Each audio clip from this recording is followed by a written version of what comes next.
Okay, given our future value of an annuity formula, we're going to rearrange this for the number of periods. So the question that we're going to answer here is, if I can invest this amount per period, some amount, and I can earn this much per period, how long will I have to invest until I have some other amount of money, right? So now, what I'm also going to do in this video is give you a little bit of advice on how to set up spreadsheets, a little advice that is particularly useful for working somewhere. So we'll talk about this and then a little bit of advice on what to do in the workplace.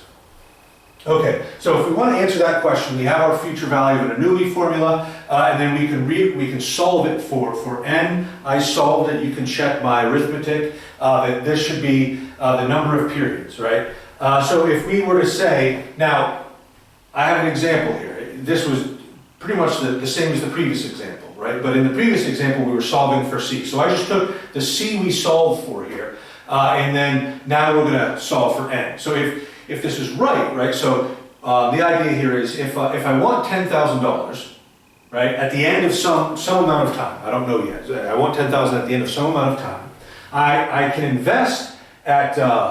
I can earn a return of 1% per month, and I can invest $788.49 per period. So how long will I have to invest? How many periods will I have to keep putting in money and earning that 1% return until I have $10,000 in total, right? So what you should do, and you can check it, is plug this in here, and you should get 12 months, right? Which was the assumption in the earlier problem.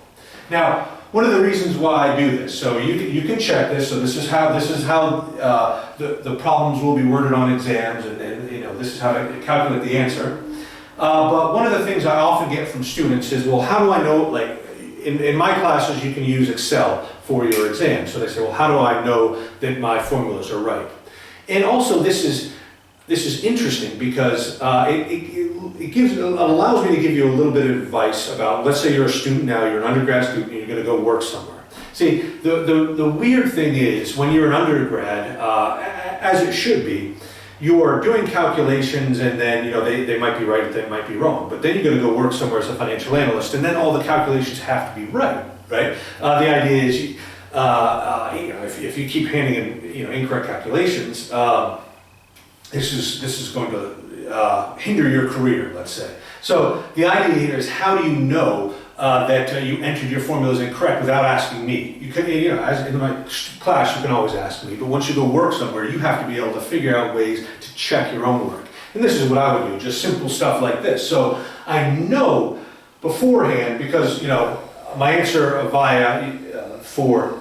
when I calculated the cash flow per period, assuming that's correct, then I know my answer here should be 12 months, right? So then I can, I can put this formula into Excel and make sure I get my answer to be 12 months, right? So when you're doing this, when you're putting this stuff in Excel, I'd encourage you, when you're trying to make sure your formulas are right, use the same numbers. And then what you can do is you can use the same numbers that I have here. So once you know this, then you can put all the formulas into Excel, and you know that your formulas are right if you get the same numbers that I have here.